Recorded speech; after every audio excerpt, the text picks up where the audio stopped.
Mesdames, Messieurs, bonjour. Je dirais simplement au travail après la fête du travail, encore que la journée n'était pas de tout repos ou pas du tout de repos pour certains, pour ceux qui en ont eu droit. J'espère que la fête a été belle et qu'on retourne à la tâche avec le cœur davantage à l'ouvrage. TH Matin vous accompagne au quotidien à cet effet pour ce jeudi 2 mai 2024. Nous essayerons, entre autres, d'entrer dans le quotidien de ceux-là qui étaient en fonction hier et qui jouissent de leur droit à la retraite aujourd'hui dans les réalités d'une vie de retraité. Bon, qu'on soit à la retraite ou encore en fonction, on jouit des fruits de son travail. Et Jonas Pedro nous le dit à sa manière aux côtés du groupe Africano. Il nous dit ce matin, bienvenue sur TH Matin.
Une voix d'outre-tombe ce matin qui nous chante les mérites du travail. C'est grâce au travail qu'on peut s'assurer tout ce dont on a besoin comme...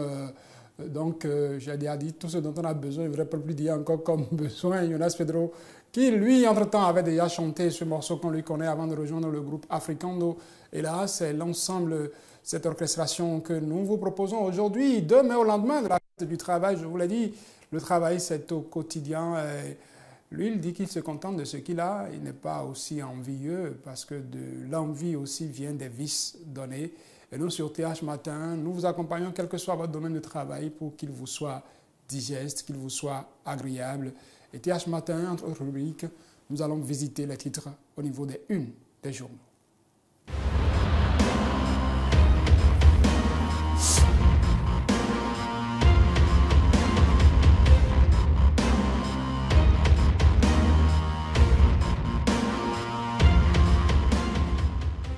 Priorité à l'actualité parlementaire, même si hier c'était chômé et férié. Avant le 1er mai, les députés étaient en plénière. Quelques journaux reviennent ici sur ce qu'a été les travaux en cette plénière-là. À la une de Le Télégramme, ce jeudi, on peut lire en manchette à facturage, répression de l'usure et réglementation bancaire.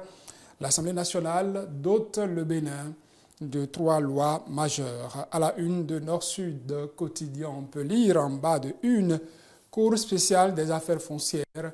Le Parlement modifie la loi. Nous allons passer à la une de Fraternité qui porte en écho les travaux en plénière ici à l'Assemblée nationale.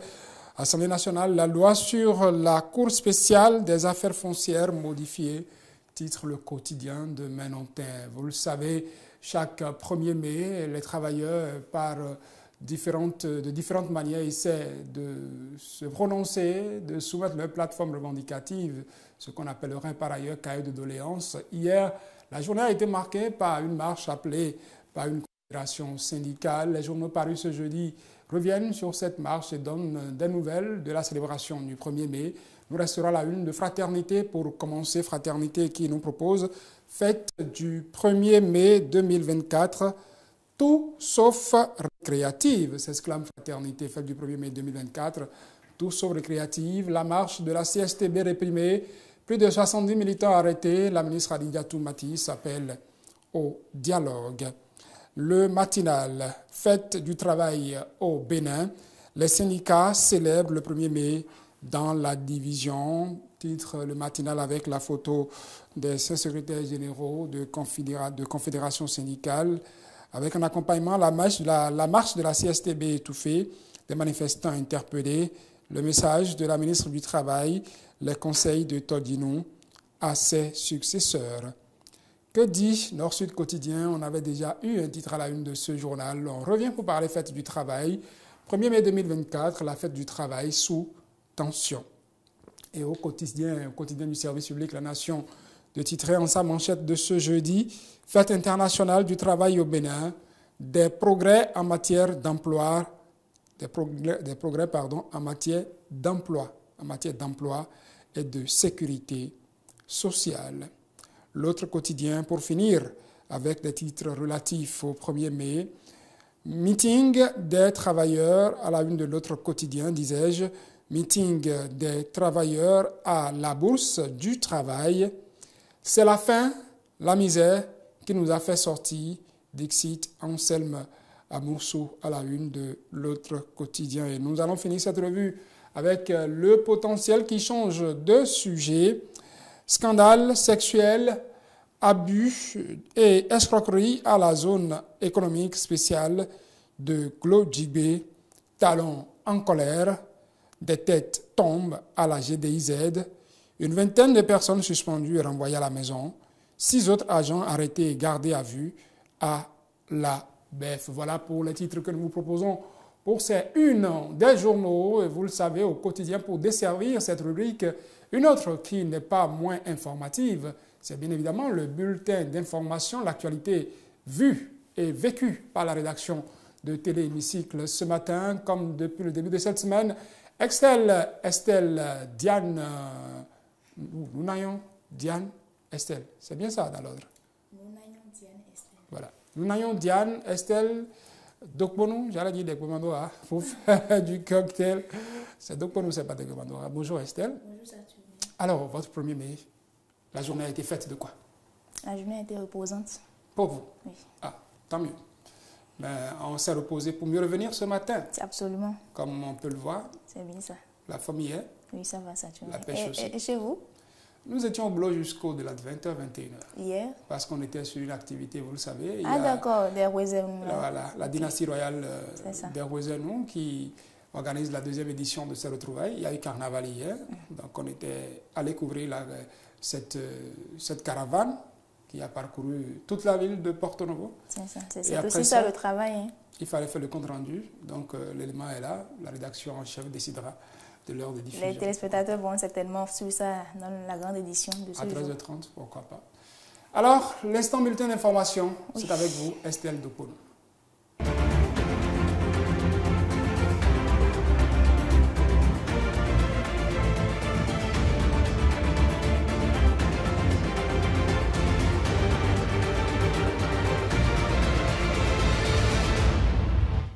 Bonjour à tous et bienvenue à ce bulletin d'information. Ce mardi 30 avril dernier, les députés étaient encore à l'hémicycle pour examiner plusieurs projets de loi, une occasion au cours de laquelle ils ont adopté la loi modifiant et complétant celle portant création de la Cour spéciale des affaires foncières, suivant le compte rendu que nous a fait Océane Amoussou.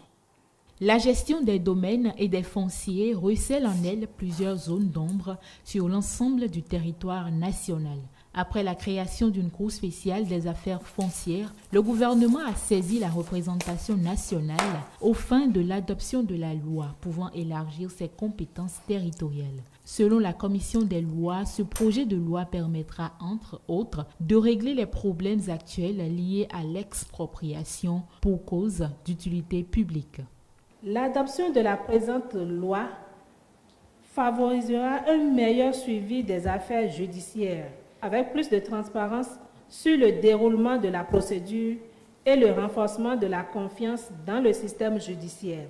Par ailleurs, une autre réforme concerne l'extension des compétences territoriales de la Cour. Elle sera désormais territorialement compétente pour connaître des litiges relatifs au fonds des terres qui s'étendent sur les communes limitrophes aux communes d'Abomey-Calavi, d'Alada, de Cotonou, Ouida, Porto-Novo, Semepodi et Toribo-Sito.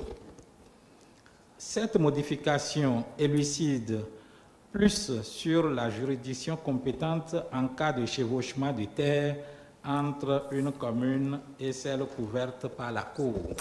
Selon les élus du peuple, la gestion des affaires foncières constitue l'un des sujets touchant les Béninois. En témoignent leurs préoccupations exprimées à travers le débat. Ma clôture, une partie de ma maison a été détruite pour cause d'emprise de la voie. J'ai été informé et plus tard, il y a un calcul qui a été fait pour l'indemnisation. On m'a attribué un montant. Bon, j'ai dit il n'y a pas de problème. Quelque temps après, il y a une reprise de l'évaluation où c'est un autre montant. Heureusement que ça a monté un peu. Alors, ma question, Monsieur le Président, je voudrais demander comment ils font ces calculs-là. Monsieur le Président, le présent projet de loi en examen donne à la CESAF une compétence territoriale limitée exclusivement à 6 communes. Est-ce à dire qu'il n'y a pas de conflit domaniaux dans les autres communes du Bénin? Les propositions d'amendement du gouvernement manquent de témérité. Il faut qu'on aille au fond pour crever l'abcès. Parce qu'aujourd'hui, Lorsque vous détectez un faux, il vous faut aller à la criette ou il vous faut aller au tribunal de première instance de la commune concernée. Ce qui fait que finalement personne ne bouge. Dans leurs interventions, les membres de la représentation nationale ont fait des recommandations auxquelles le gouvernement a promis de prêter une oreille attentive. Le projet de loi a ensuite été adopté à l'unanimité des députés présents et représentés. Les députés ont également permis au Bénin de franchir une étape significative en ratifiant une convention, celle qui vise à éviter la double imposition et à prévenir l'évasion fiscale avec ses partenaires tels que le Rwanda et les Émirats arabes unis. C'était au cours de cette même séance plénière.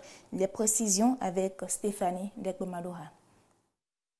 La coopération économique internationale, au cœur de la séance plénière de ce mercredi 30 avril 2024, au Palais des gouverneurs. L'un des projets de loi en débat dans cet hémicycle vise à renforcer la transparence et la coopération en matière fiscale avec le Rwanda et les Émirats arabes unis. De façon spécifique, il faut dire que la Convention a pour objet de lutter contre la double imposition ou taxation pour permettre que les nationaux d'un État contractant ne soient soumis dans l'autre État contractant à une obligation fiscale plus lourde où pourront être assujettis les nationaux de l'État d'accueil. Des échanges commerciaux aux recettes fiscales en passant par la stabilité économique, rien ne laisse indifférents les élus du peuple. Propositions, avancées et vigilance sont au cœur des interventions.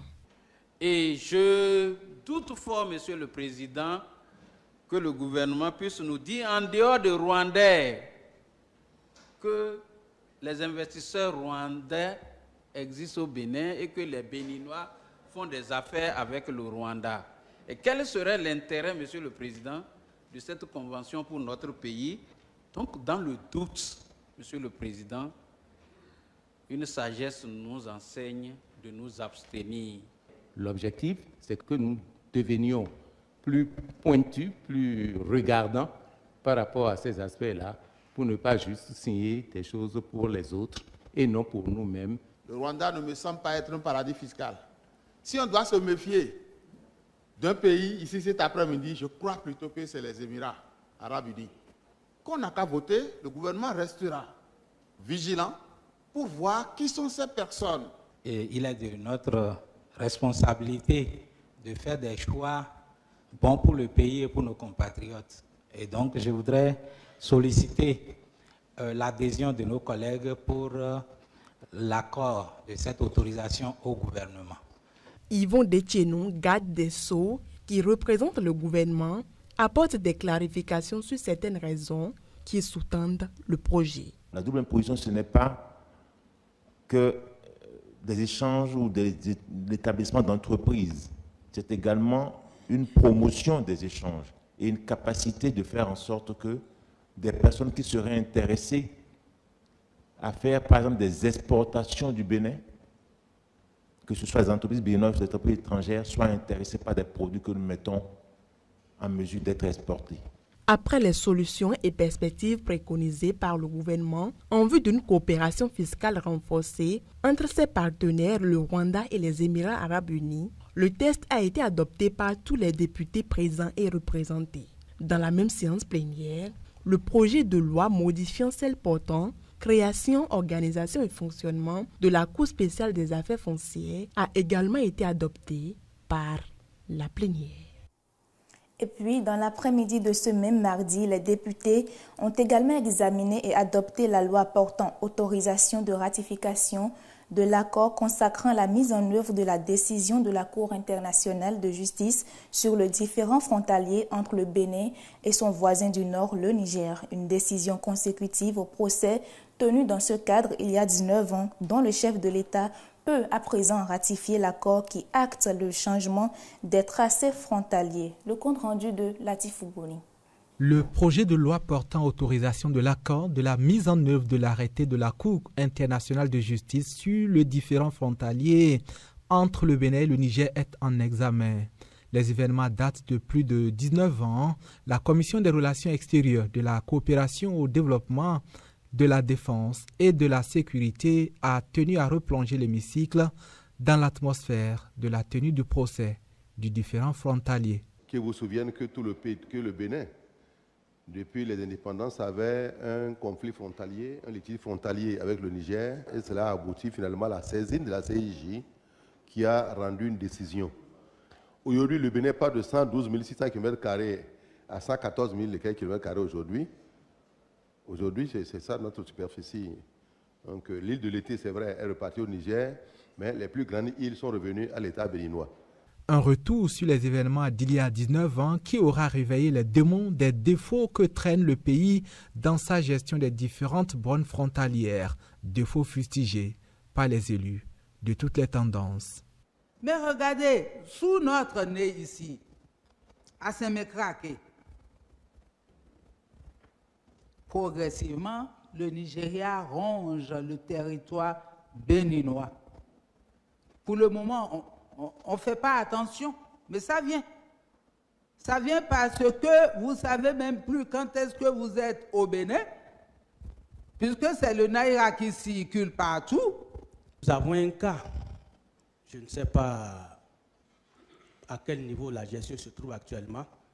Je crois que c'est entre le Burkina et le Bénin, par la commune de Banikwara. C'est après Kérémou, je sais qu'il a fait longtemps. Kérémou, la villa a été construite, je crois, par le côté béninois. Mais même au moment où j'étais maire de Banikwara, même les bœufs ne pouvaient pas aller là-bas. Les discussions générales auront été marquées par d'interventions variées avec de nombreuses contributions et des appels à réajuster et à rehausser la qualité du management de la chose frontalière. J'interpelle le gouvernement pour dire, agissons, allons de l'avant, occupons l'espace. Là où c'est nécessaire qu'il faut construire les infrastructures, il ne faut pas hésiter. Définitivement, il faut avoir un tracé de nos frontières et se donner les moyens de toute nature à cet effet. Vous êtes à Igolola, vous allez constater qu'à chaque instant, le Nigeria progresse et grignote, grignote et grignote. Je ne vois pas le Bénin réagir tel que eux, à leur niveau là-bas, ils le font. À l'issue des discussions générales, la loi numéro 2024-20 portant ratification de l'accord sur l'arrêté de la Cour internationale de justice de La Haye sur le différend frontalier entre le Bénin et le Niger passe au vote. À l'unanimité, les députés autorisent au chef de l'État sa ratification. Et voilà qui met un terme à ce bulletin d'information que je vous remercie d'avoir suivi. À demain. Le bulletin d'information qui devient retraité pour ce 2 mai 2024. Merci Estelle pour ce service accompli. La journée va continuer à la rédaction avant le 13h30. C'est bien ça. Assuré cette semaine par Gilles Christidi, qu'on retrouvera donc le rendez-vous est pris, comme d'autres rendez-vous à suivre tout le long de la journée sur Télévision Hémicycle. Celui en cours, c'est TH Matin. Nous allons retrouver la prochaine de nos rubriques, mais avant, Jonas Pedro et ses compères de Africando viendront nous chanter les vertus du travail. Azong Bono, Edouane.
Jonas Pedro et le groupe Africando sur TH Matin ce jeudi 2 mai 2024. Je disais que ce sera l'entracte chaque fois.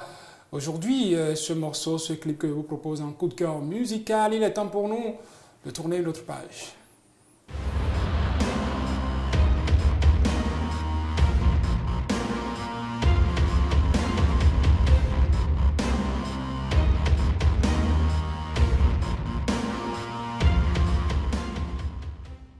Ils font valoir leur droit à la retraite après avoir consacré, je dirais, le clair de leur vie dans les fonctions qui étaient les leurs. La retraite, un repos mérité, pourrait-on dire, et on leur souhaite, lorsque vient le moment, on leur souhaite une paisible retraite, mais dans les faits, est-elle aussi paisible qu'on le leur souhaite la retraite? À quoi ressemble la vie à la retraite, moment d'oisiveté, de loisirs, de plaisir?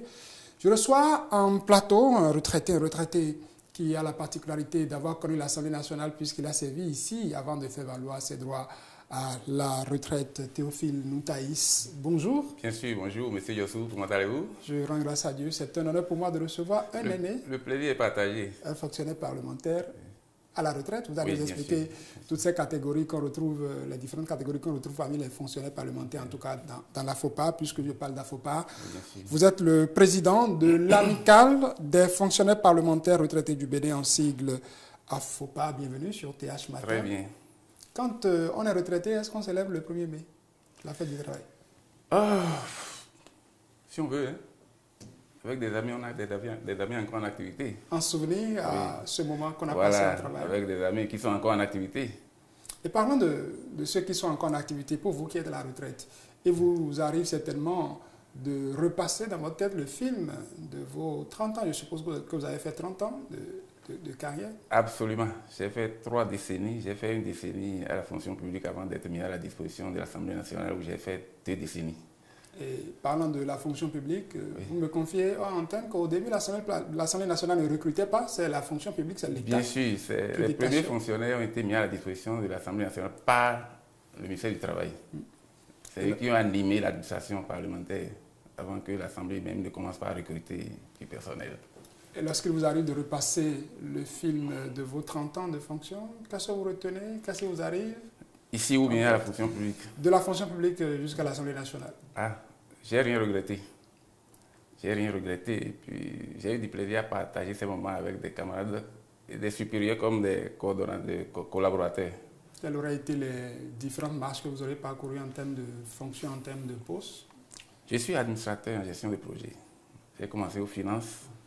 J'ai fait 10 ans avant d'être mis à la disposition de l'Assemblée nationale, où j'ai fait 20 ans. Je suis admis à la retraite le 1er avril 2013. Alors, à la fonction publique, j'ai servi au ministère des Finances. J'ai connu des chefs, des directeurs que je ne peux jamais oublier. J'ai bien envie de citer M. Grégoire Laourou, qui a été député ici. Et le premier chef de service que j'ai connu vient de rendre l'âme il y a quelques jours seulement, et à son âme, M. Goussane Louis. C'est lui qui a passé le service à M. Laourou Grégoire, qui est voteur pour lui une chance, parce qu'il a été chef de service, directeur général, ministre. Donc, M. Goussane qui lui a passé la main, est porteur de chance pour lui. Moi, j'ai eu du plaisir à travailler avec M. Laourou. Ça, c'est de la fonction publique du ministère jusqu'à l'Assemblée nationale, on pourrait dire. Ici, à l'Assemblée nationale? Oui, j'ai connu aussi des patrons qui ont été vraiment très intéressants. Je n'ai pas regretté d'avoir travaillé avec eux. J'ai connu Mme Boyon, Noélie, qui a été secrétaire générale ici, administratif. J'ai connu après lui M. Chakran Boniface, qui est aujourd'hui décédé. J'ai connu M. Santana, c'est magistrat, qui est encore vivant. Oui. J'ai connu beaucoup d'autres patrons qui ont été quand même très bons avec nous. Sans oublier tous ces présidents de l'Assemblée nationale qui entre-temps... Le tout premier, c'est Maître Adion Oumeyi. C'est le tout premier président de l'Assemblée nationale de l'aide du renouveau démocratique. Donc, je ne vous apprends rien. Pas du tout. Vous le connaissez certainement. Donc c'est avec lui qu'on a commencé ici. Il est parti, M. Damoussou est venu. Il est revenu encore en 1999. Il est reparti, M. Idji est arrivé, on a travaillé avec tout ce monde-là. Idji est parti, M. Nango est arrivé, il a fait 2 décennies. Nango est parti. Ngoyi est revenu encore, une 3e fois. Donc on a travaillé avec tout ce monde-là. Avant que... Oui, soit là à l'Assemblée nationale, on aura retenu. La FOPA lui doit beaucoup. M. Louis Gbéonou Blabonou, son Excellence, oui. D'abord, je ne vous apprends rien en disant que le président Louis Gbéonou Blabonou a été élu pour la première fois député en 2003. Il a été élu député pour la première fois en 2003. Mais il n'avait pas siégé. Il est retourné à l'administration des douanes parce qu'il n'était pas encore retraité. C'est en ce moment que son actuel directeur de cabinet, Mathieu Auransou, a siégé. Voilà, il a siégé. C'est en ce moment qu'on a connu l'honorable Mathieu Auransou. C'est lui qui a exercé le mandat de député de 2003 à 2007. À partir de 2007, son excellent M. Louis Gbéonou Blabonou était déjà retraité. Il a été réélu. Donc depuis ce temps-là, il a commencé à siéger jusqu'à présent. Donc il est entré dans le cercle très fermé des députés qui ont été élus successivement 6 fois, sans interruption. Ils ne sont pas beaucoup, hein? Ils ne sont pas nombreux, c'est un cercle très fermé. 6 fois. Donc depuis 2003 qu'il a commencé à être élu député, il a toujours été réélu jusqu'à... Et parlant de vous, pendant votre passage ici, on aura retenu quand même le rôle que vous avez joué au niveau de l'association, le club de football de l'Assemblée nationale, l'Asnat FC. Ah oui. Si vous voulez, on peut revenir. Si vous voulez, on peut en parler maintenant. Allez-y déjà. Tout est parti d'une lettre que le Parlement béninois a reçue du Parlement ghanéen, qui demandait que les députés béninois viennent livrer un match de football contre les députés ghanéens. C'était à l'occasion de l'extension de la nouvelle législature. Le Ghana venait de renouveler sa législature, ses députés. Alors, le courrier arrivé, c'était sous le président Idji. Le président Idji l'a annoncé en plénière et l'a affecté au président de la commission de l'éducation, de la culture, de l'emploi et des affaires sociales, C4. C'était Feu Zanou Timothée. Alors, il était question que les députés qui pratiquaient le football se retrouvent pour constituer une équipe. Aller à Accra, livrer un match contre les députés ghanéens. Alors, il y avait de très bons joueurs parmi les députés. Très bons joueurs, mais ils n'étaient pas nombreux.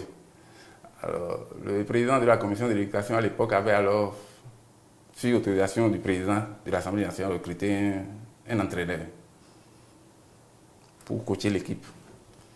Comme les députés n'étaient pas nombreux, ils ont cherché parmi les personnels administratifs ceux qui pratiquaient le football. Alors, le coach recruté a soumis tout le monde à un entraînement, a sélectionné certains hommes qui se sont ajoutés aux députés. Voilà comment l'équipe a été constituée pour aller à Accra livrer le match contre... Vous avez été capitaine au-delà Non, pour ça là, je n'étais pas capitaine. Mais par la suite, vous avez été capitaine de l'équipe de la SNAT. Oui. Au retour, on est allé au Ghana. Les Ghanéens ne nous avaient pas dit qu'il y avait un trophée. C'est sur le stade qu'on a constaté qu'il y avait un trophée posé sur la table. Ils attendaient. Comme c'est eux qui fêtaient, ils savaient qu'ils allaient faire du Bénin... Une proie facile. Oui, une proie facile. Mais ça n'a pas Comme d'habitude, depuis des décennies, tout le monde connaît le football ghanéen par rapport au football béninois. Ouais. Donc ils étaient sûrs de gagner. Ils ont été surpris. C'est nous qui les avons battus sur le terrain. Et vous êtes rentré avec le trophée. Oui, on a soulevé le trophée. Certainement qu'il serait quelque part dans un bureau ici à l'Assemblée nationale. Oui, tout à fait. Il faudrait qu'on présente ça à la SNAT, la génération d'aujourd'hui, pour qu'on sache le travail qui a commencé. Donc, ils n'ont pas digéré cette défaite. Mais ça n'a rien enlevé à la beauté de la fête. C'est nous qui avons gagné le trophée, mais ça n'a rien enlevé à la beauté de la fête. Donc, arrivé ici, nous avons cru devoir retourner l'ascenseur. On a organisé un match retour. Côté de coupe aussi. On les a invités, ils sont venus. On les a encore battus ici. Ah, bon, c'est comme pour confirmer que l'autre victoire, ce n'était pas du hasard. Voilà. Venons-en à votre vie de retraité. Quand on a été capitaine d'Asnat, est-ce qu'à la retraite, on est aussi capitaine? Est-ce que la vie de retraité ressemble à ce qu'on a souhaité aux retraités pendant qu'ils partaient, une retraite paisible? Ça ne peut pas être totalement ça. Ça ne peut pas être totalement ça. On a beau prendre des dispositions, on a beau préparer la retraite, bon, il y a toujours des surprises. Il y a toujours des surprises. On ne maîtrise pas tout. La surprise, c'est quoi?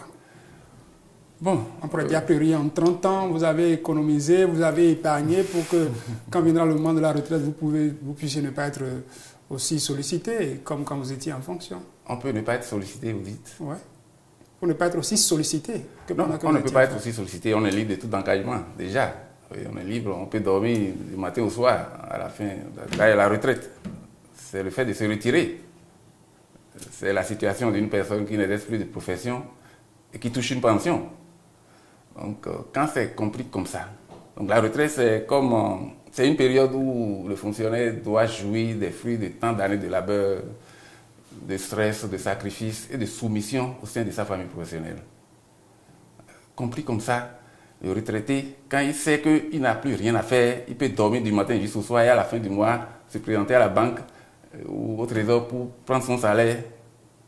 S'il cherche sa vie comme ça, il risque d'accélérer la vieillesse.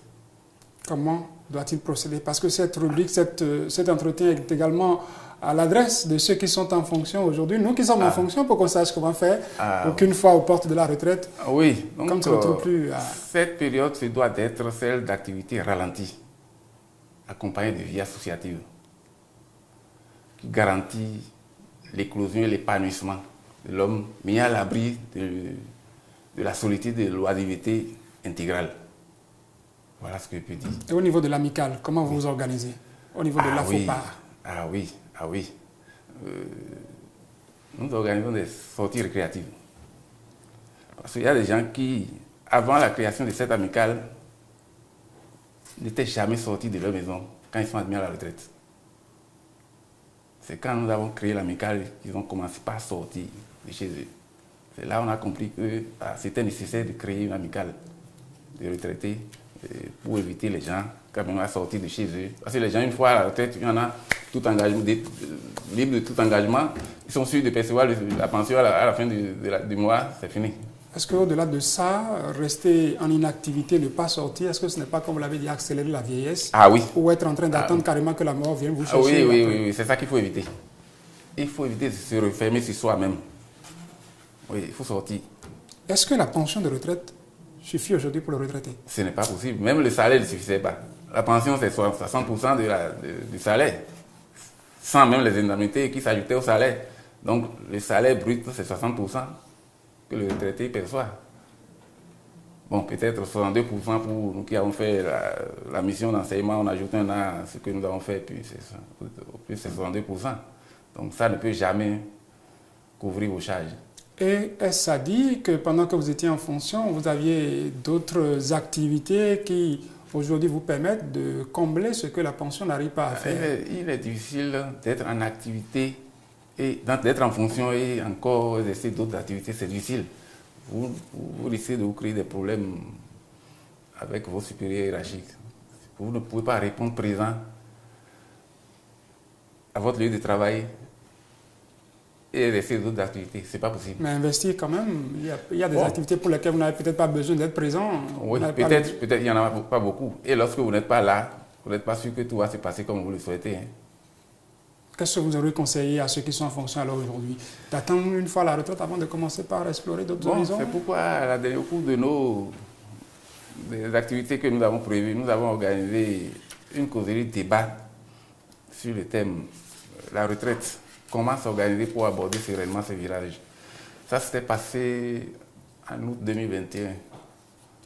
Nous avons invité deux amicales sœurs aînées, l'amicale des douaniers retraités et l'amicale des gendarmes retraités. La communication avait même été présentée, la première communication avait été présentée par le président de l'amicale des douaniers retraités, M. Nago Théophile. À cette occasion, nous avons invité nos camarades encore en activité, nos collègues encore en activité, parce que c'est eux qui peuvent vraiment profiter de ça. Donc ça s'est très bien passé. Et quand on finit de faire ça, de faire ces activités, d'éduquer ceux qui sont encore en fonction aujourd'hui et qu'on se retrouve au niveau de la FOPA, vous êtes en train de me préciser qu'il n'y avait pas que les agents recrutés par l'Assemblée nationale, les APA. Non, j'ai dit qu'il y a les agents permanents de l'État que le ministère du Travail avait mis à la disposition de l'Assemblée nationale. Il y a les agents permanents de l'Assemblée nationale, ceux recrutés directement par l'Assemblée nationale. est-ce que vous maintenez le contact avec ceux qui sont en fonction aujourd'hui afin que, une fois la retraite, ils puissent passer de la fonction et être accueillis par des personnes? Je dois d'ailleurs remercier l'ensemble du personnel en général et le SINAPA en particulier et son président. Parce que le forum sur lequel les retraités échangent aujourd'hui a été créé par le syndicat, le secrétaire général du SINAPA. Donc, on leur doit beaucoup. Vous avez été en fonction, vous êtes aujourd'hui à la retraite. C'est vrai qu'aujourd'hui, le monde du travail, on voit les efforts que font les gouvernements pour améliorer les conditions de vie et de travail de ceux qui sont encore en fonction. Mais est-ce qu'il y a des mesures qui sont parfois prises et qui impactent l'ancien fonctionnaire, celui qui est à la retraite aujourd'hui, pour améliorer ses conditions de vie? Pour améliorer les conditions de vie des retraités. Ouais, au niveau des pensions, une petite amélioration, un clin d'œil. Petite amélioration, vraiment petite amélioration. Petite, très petite. Qu'est-ce que vous auriez souhaité? On aurait souhaité plus, naturellement, si vous étiez à ma place. Et pour ça, est-ce qu'il y a des rencontres qui s'organisent parfois entre les retraités d'aujourd'hui et ceux qui sont aux affaires, ceux qui nous gèrent, les gouvernants? Non. Il n'y a pas un cadre comme ça, un cadre d'échange comme ça entre les retraités et ceux qui gèrent. Non. Je dois dire que pour l'Assemblée nationale, le président est attentif à toutes nos doléances. Et je répète, je ne le dirai jamais assez, le président de l'Assemblée nationale, c'est grâce à lui que la FOPA a vu le jour. C'est grâce à lui que la FOPA continue de vivre. Ah oui. Quand nous avons eu l'idée de la création de l'amicale, nous avons décidé de lui porter l'information. Nous avons demandé une audience. La semaine qui a suivi, il nous a reçus. Et il était même surpris qu'une telle amicale n'existe pas. J'étais surpris. Il a dit, mais qu'est-ce que vous attendez depuis? Oui, il a dit, vous voulez organiser ça quand? L'Assemblée générale constitutive. Avant d'arriver chez lui, on n'avait aucune idée de où, quand et comment les choses allaient se passer. Mais quand il a lancé la question, on a été surpris. On l'a jeté à la fin du mois. C'était en novembre 2019. On a jeté comme ça seulement fin du mois. Et quand on l'a quitté, on a commencé par courir dans tous les sens. Il était à vos côtés pour soutenir. Parce que vous dites là, hein? Il y en a qui sont à la retraite et qui disent que bon, on doit des mois, des arrêts de pension de retraite et tout ça. Est-ce qu'au niveau de la FOPA, c'est le cas chez vous ou est-ce que tout va pour le mieux? En tout cas, avec le président de l'Assemblée nationale, nous n'avons pas de problème. Nous n'avons pas de problème du tout. Et pour vous qui avez quitté la fonction publique pour venir, est-ce que de l'autre côté, avec l'État dans vos précédentes fonctions, il y a certaines adresses qu'il faudra apurer? Ah oui, l'État reste nous devoir beaucoup. Nous, après, l'État reste nous devoir. Et qu'on continue de se battre pour les obtenir. J'espère que vous avez la force nécessaire pour continuer à vous battre. Oui. Théophile Noutaïs, nous sommes presque à la fin de cette émission déjà. Qu'est-ce que vous avez à dire déjà pour... Non, vous avez parlé de la SNAT FC. Ouais. Oui. Je disais que tout est parti d'une lettre que le Parlement ghanéen a envoyée au Parlement béninois. Après ces deux victoires contre l'équipe du Ghana, nous avons estimé qu'il faut mettre en place une équipe de football à l'Assemblée nationale. C'est de là qu'est l'idée de création d'une équipe de football ici. Et c'est là que vous êtes devenu membre fondateur. Pas pour les députés, pour le personnel seulement. Et ça existe jusqu'à présent, je crois. Oui, ça existe encore aujourd'hui. C'est là que vous êtes devenu membre fondateur. J'ai été membre fondateur, président, le premier président, et puis capitaine de l'équipe. Et puis l'équipe a été créée avec les camarades Akbeye, Philbert Akapou. Qui est l'actuel secrétaire général du très bon joueur. Et Brice Guédé. Oui, voilà les membres fondateurs de l'équipe. Voilà, c'est avec qui nous avons animé l'équipe. Nous avons remporté de grandes victoires. Exemple à suivre par la génération actuelle d'Asnat, Théophile Noutaïs. Je vous dirais merci d'être passé sur cette émission. Nous allons vous appeler parce que la retraite également, il faudrait que nous venions vous chercher de votre asile de retraité pour que ça participe à la visibilité de la FOPA. Vous êtes donc président de la FOPA. Je souligne donc amicale des fonctionnaires parlementaires retraités du Bénin. Merci d'être passé encore une fois. C'est moi qui vous remercie. Et la suite de Théa ce matin, vous le savez, le dessert, c'est sur la toile. Polo Aounou a mis son tablier. Je ne sais pas s'il est en cravate aujourd'hui, je ne l'ai pas encore vu. Je verrai bien comment il s'est apprêté pour vous servir. Moi, sauf qu'il était en agbada. Je souris parce que c'est ce qu'il a utilisé pour la fête, donc ce qui lui a été servi. Il a réservé ça dans les poches de son agbada et qui nous sortira ça ici tout à l'heure. Ce sera sur la toile, mais avant, Jonas Pedro nous revient avec Africano sur Azong Polon.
Il a certainement dansé sur ce son hier. Je ne sais pas s'il était en agbada comme ce matin. Polo Aounou, bonjour.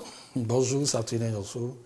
Chers amis téléspectateurs internautes, bonjour. Votre agbada est brodé en couleur or. Vous savez que la fête était d'or hier.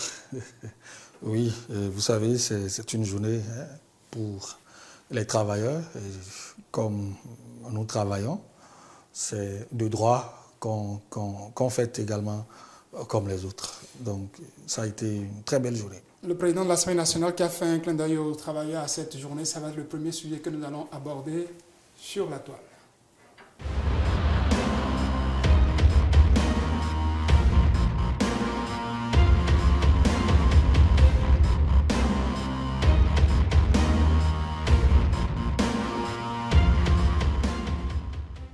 Parlons-en, Polo Aounou, le message du président de l'Assemblée nationale. Le président de l'Assemblée nationale a pensé aux travailleurs du Bénin et du monde à travers un message qu'il a laissé sur sa page Facebook, et on souhaite partager ce message avec les amis téléspectateurs. Louis Vlavonou qui met sur sa page Facebook: en cette journée de célébration du travail, je tiens à saluer l'engagement et le dévouement de tous les vaillants travailleurs du Bénin. Vous êtes la force motrice, dit-il, de notre économie et le cœur battant de nos communautés. La fête du travail en cette année 2024 prend un sens particulier alors que nous faisons face à des défis socio-économiques importants, notamment la hausse des prix de certains produits de grande consommation. Tous les Béninois ressentent certainement la pression de ces défis au quotidien, mais j'ai la ferme conviction que nous trouverons des solutions durables qui aideront à alléger le fardeau économique pour tous.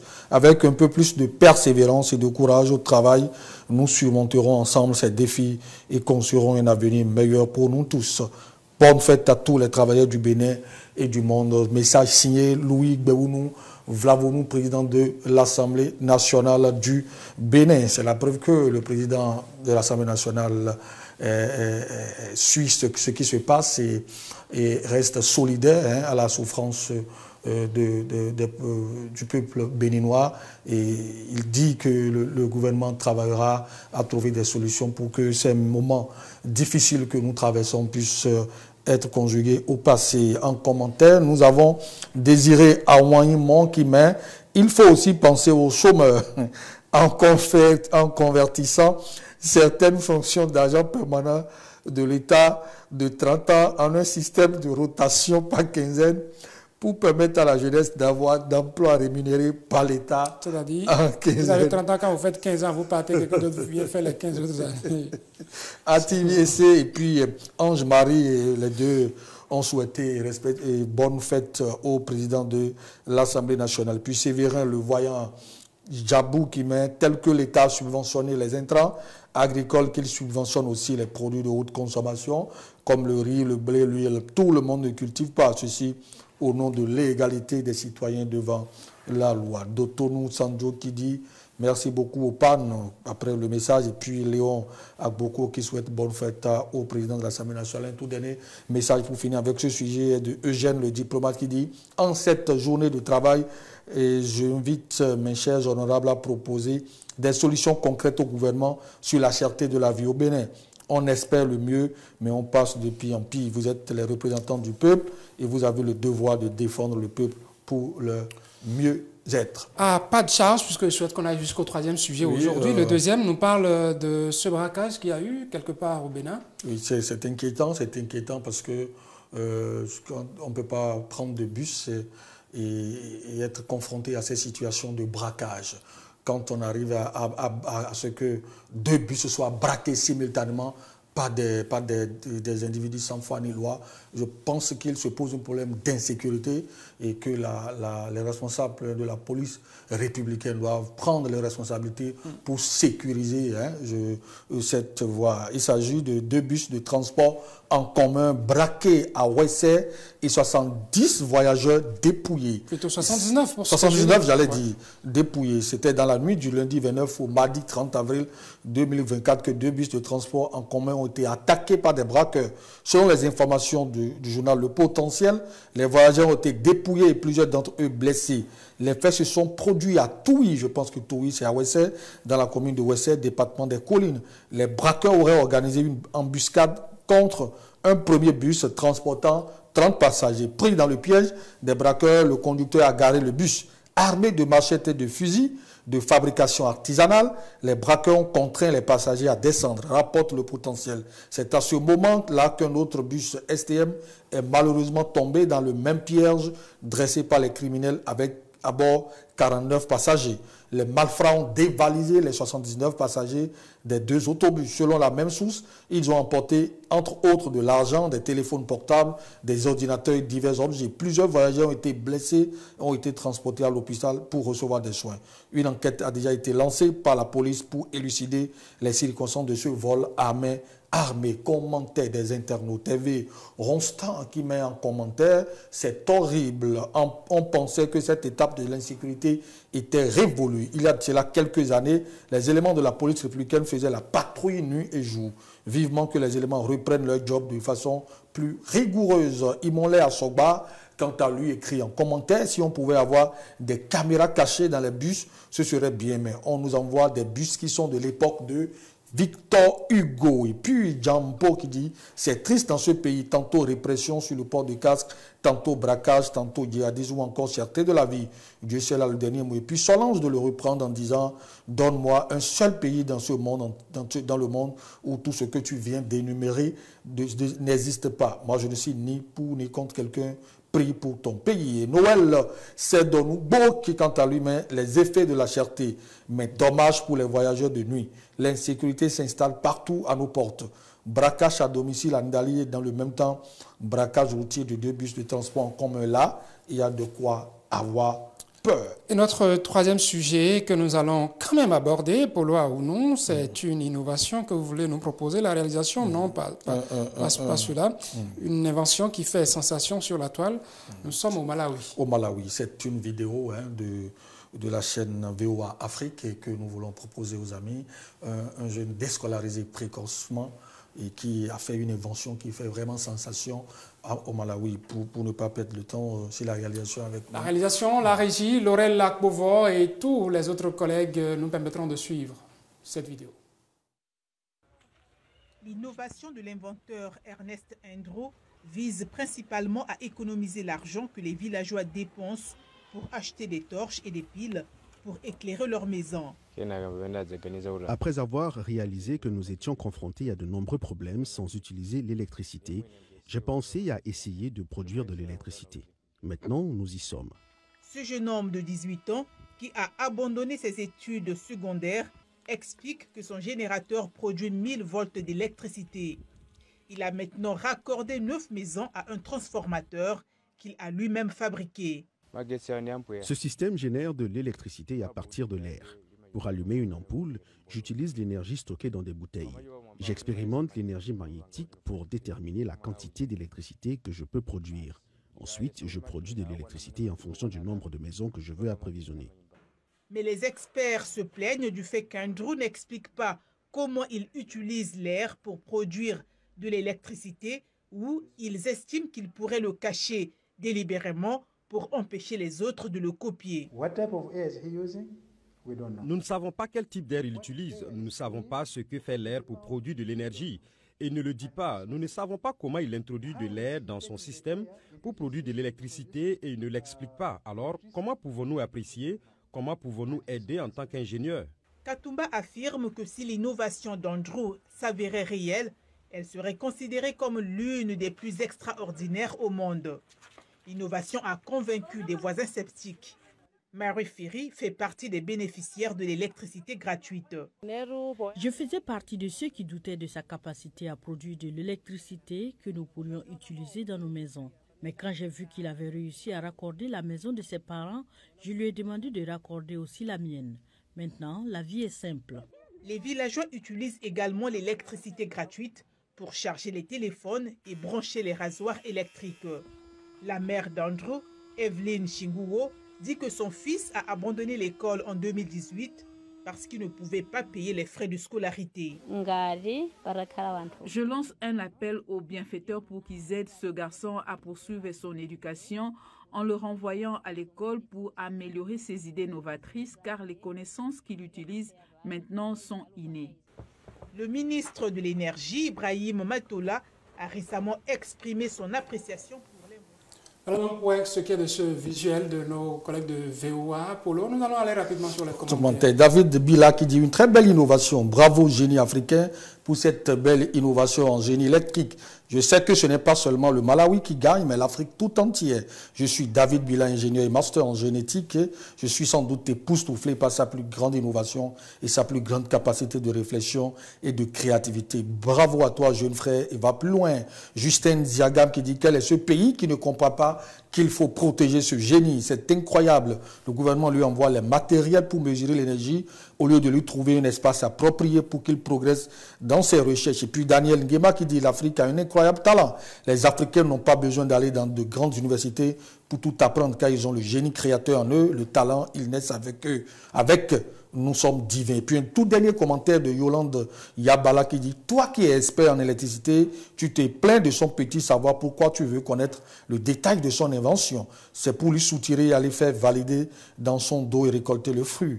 Félicitations à ce petit génie et qu'il fasse très attention au vautour. Ça fait partie des réalités africaines. On a peur quand on sort quelque chose qu'on vous arrache votre idée. Ça fait que ce petit génie, en quelque sorte, se sentirait plus en sécurité, qui n'hésiterait pas à parler de ses ressources pour permettre à ce qu'on puisse l'aider.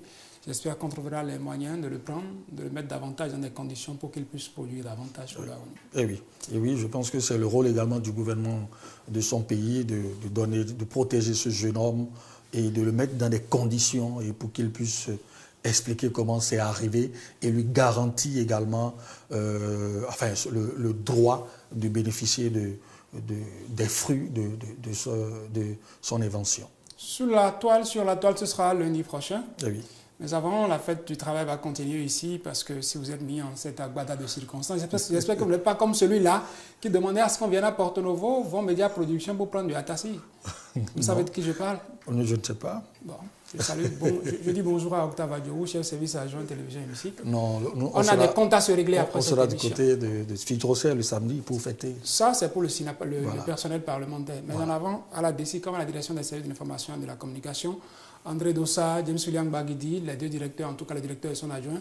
Ils savent faire le nécessaire pour nous mettre à l'aise. Ils vont être envahis tout à l'heure. Et Octave Adjourou, chef service télévision et musique adjoint, qui a promis à Tassi à Cotonou, il va nous démontrer comment il n'apporterait pas ça à Porto Novo. Mesdames et messieurs, c'est tout pour TH Matin de ce jeudi 2 mai 2024. La journée se poursuit pour vous et pour nous également sur Télévision Hémicycle, puisqu'il y a d'autres programmes qui viennent et qui sont à suivre. Restez donc des nôtres. Merci d'avoir suivi cette émission.